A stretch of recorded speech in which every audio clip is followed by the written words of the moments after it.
ఈ మధ్య ఇంజినీరింగ్ అంటే అందరూ చెప్పేటువంటిది ముఖ్యంగా అందరికీ గుర్తొచ్చేటువంటి సబ్జెక్ట్ ఏదంటే computer science, CSC, data science, artificial intelligence, AI, robotics technology ఇట్లాంటివే వస్తున్నాయి. ఇక ఇంజనీరింగ్ అంటే మనం గతంలో చూస్తుండే సివిల్ ఉంటుండే, మెకానికల్ ఉంటుండే, ట్రిపుల్ ఈ ఉంటుండే, ఈసీ ఉంటుండే, దాటితో పాటు సిఎస్ అనేది ఉంటుండే. ఇప్పుడు ఎవరిని అడిగినా సరే సిఎస్సి సిఎస్సి ఏం చేస్తామంటే అందరూ రేపటి నాడు మొత్తం డాటా సైన్సే ఉంటుందంట, ఆర్టిఫిషియల్ ఇంటెలిజెన్సేనంట, తర్వాత జీవితం మొత్తం ఫ్యూచర్ మొత్తం మొత్తం కంప్యూటర్ సైన్స్దేనంట. ఇట్లాంటి మాటలు వినిపిస్తున్నాయి. మరి రేపటి నాడు సిఎస్సికి సంబంధించిన వాళ్ళు కావాల్సిన అంటే టెలికమ్యూనికేషన్స్ కావాల్సినటువంటి నిపుణులు కావాలంటే, ఎలక్ట్రికల్స్కి సంబంధించి ఎలక్ట్రానిక్స్కి సంబంధించినటువంటి నిపుణులు కావాలంటే, కెమికల్ ఇంజనీరింగ్ సంబంధించినటువంటి నిపుణులు కావాలంటే, లేదంటే సివిల్కి సంబంధించినటువంటి నిపుణులు కావాలంటే, మెకానికల్ సంబంధించినటువంటి నిపుణులు కావాలంటే, అంటే సమతుల్యత ఉండాలి ఎక్కడైనా సరే. అంటే ఫర్ ఎగ్జాంపుల్ 1,00,000 సీట్లు ఉంటే ప్రతి బ్రాంచ్లో ఓ 20,000 సీట్లు ఆ బ్రాంచ్ సంబంధించినటువంటి స్టూడెంట్స్ జాయిన్ అవుతుంటేనే సమతుల్యం ఉంటుంది. రేపటి నాడు ఆ రంగాలకు సంబంధించినటువంటి నిపుణుల కొరత ఏర్పడే అవకాశం తక్కువ ఉంటుంది.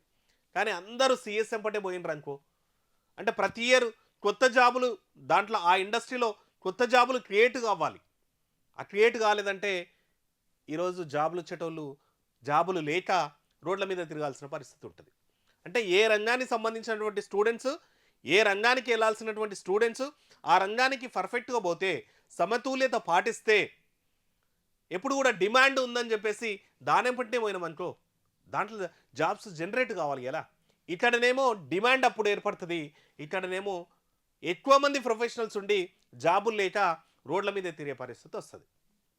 అదే ఇప్పుడు జరుగుతున్నటువంటి నేపథ్యం ఉంది. కాలేజెస్ కూడా ఈరోజు ఎట్లా ఎంటర్టైన్ చేస్తున్నాయంటే ఆ సివిల్ అనేటువంటిది, మెకానిక్ అనేటువంటిది, ఆ కెమికల్ ఇంజనీరింగ్ ఉంటుంది అనేటువంటిది, ఈ ట్రిపుల్ ఈ ఉంటుంది అన్నటువంటిది, ఈసీ ఉంటుంది అనేటువంటిది విద్యార్థులకి తెలియదే. నాకు తెలిసి ఇంకో 1 ఇయర్ 2 ఇయర్స్ 3 ఇయర్స్ అయిపోతే అందరు కంప్యూటర్ సైన్సే. ఒకప్పుడు ఓన్లీ సిఎస్సి అనేటోళ్ళు, ఇప్పుడు డాటా సైన్స్ అనేటువంటిది ఓ సపరేట్ కోర్స్ అయింది, ఆర్టిఫిషియల్ ఇంటెలిజెన్స్ అనేది ఓ సపరేట్ కోర్స్ అయింది, సిఎస్సిలోనే ఆ కాంబినేషన్తో కోర్సులు అయినాయి. ఇంకా దీని గురించి ఎవడు మాట్లాడేటోళ్ళు లేడు. వీళ్ళు కూడా ఏంటంటే దీంట్లో ఆర్టిఫిషియల్ డిమాండ్ క్రియేట్ చేసేసి రూపాయలది 20 లక్షలు, 30 లక్షలు, ఇంకా కాలేజ్ స్థాయిని బట్టి మినిమం డొనేషనే. మామూలు ఓ కాలేజ్కి నేను ఈ మధ్య ఓ పిల్లోనికి సీటు కావాలని పోతే బేసిక్ డొనేషనే 4.5 లక్షలు అంట, ఫీజు కాకుండా. సిఎస్సిలో 4.5 లక్షలు ఓన్లీ బేసిక్ డొనేషన్ అంట.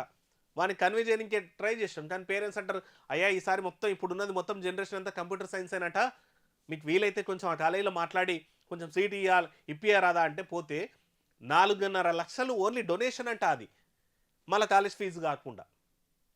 సో ఇదే ఇట్లే జరిగితే రేపటి నాడు మిగిలిన రంగాలు, కోర్ రంగాలు అనేటువంటిది కూడా నిస్తేజం అయిపోయి చివరికి దాంట్లో నిపుణులు దొరకారన్నటువంటి ఆలోచన రేవంత్ రెడ్డి సర్కార్ అయితే మొన్న కూడా చేసింది. ఆ నేపథ్యంలోనే బి కేటగిరీ సీట్లను కూడా కన్వీనరే ఫిల్ చేయాలన్నటువంటి నిబంధనలు కూడా తెచ్చింది.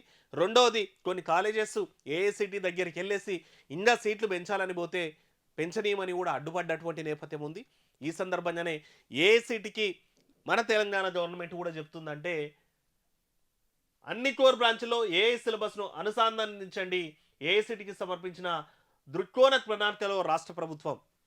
అంటే దీంట్లో ఈ కోర్సు చేస్తున్న వాళ్ళకి కూడా, అంటే మెకానికల్ చేస్తున్న వాళ్ళకి కూడా ఏఐ అనే సబ్జెక్టు పెట్టండి, సివిల్ చేసే వాళ్ళకి కూడా ఏఐ అనే సబ్జెక్టును ఇంక్లూడ్ చేయండి, కెమికల్ ఇంజనీరింగ్ చేసే వాళ్ళకి కూడా ఏఐ లాంటి సబ్జెక్టులను ఇంక్లూడ్ చేయండి అని చెప్తున్నారు. అంటే అసలే ఆ సబ్జెక్టు చదవకుండా, అంటే సివిల్ అనేటువంటి అసలే తెలియకుండా 5 సబ్జెక్టులు ఉంటే అందులో ఏఐ అనేటువంటిది, కంప్యూటర్ సైన్స్ అనేటువంటి సబ్జెక్ట్ ఉంటే అట్లీస్ట్ వీడు సివిల్ చేస్తాడు, రేపటి నాడు అవసరమైతే సాఫ్ట్వేర్ రంగానికి పోతాడు, ఎట్ ద సేమ్ టైం అక్కడ లేకపోయినా సరే కోర్ సబ్జెక్ట్ సైడ్ వెళ్ళేటువంటి అవకాశం ఉంటుంది. అంటే అట్లీస్ట్ సమతుల్యత ఉంటుంది. రెండవది ఏంటంటే ఈ కంప్యూటర్ సైన్స్ వెళ్ళి రేపటి నాడు అంటే ఈ సివిల్ చేసే వాళ్ళకి కూడా ఏఏ టెక్నాలజీ మీద, కంప్యూటర్ సైన్స్ మీద నాలెడ్జ్ వస్తే రేపు ఏమవుతుందంటే అడ్వాన్స్డ్గా వచ్చేటువంటి ఆ సివిల్ ఆ రంగంలో ఉండేటువంటిది లేదనుకుంటే మెకానికల్ రంగంలో ఆ కంప్యూటర్ రిలేటెడ్ లేకపోతే ఆ డిజైనింగ్స్ లేకపోతే ఆ ఏఐ సంబంధించినటువంటి టెక్నాలజీని కూడా ఉపయోగించుకునేటువంటి అవసరం ఉంటది. సమతుల్యత ఉంటదని చెప్పేసి అట్లాంటి ప్లాన్ అయితే చేస్తుందంట. నిజంగా ఇదైతే అప్రిషియేట్ చేసేటువంటిది. ఈవెన్ తల్లిదండ్రులు కూడా ఆలోచించాల్సిన అవసరం ఉంటది. కేవలం ఇంజినీరింగ్ అంటే కెరీర్ మొత్తం కంప్యూటర్ సైన్స్ సైడో లేకపోతే రోబోటిక్ సైన్స్ సైడో లేకపోతే ఏఐ సైడో పోదు. అన్ని రంగాల్లో కెరీర్ అయితే ఉంటది. అన్ని రంగాల్లో జాబులైతే ఉంటాయి. ఇండస్ట్రీ సంబంధించినోళ్ళు గూడా దీని మీద అవగాహన కల్పించాల్సిన అవసరం ఎంతైనా ఉంది.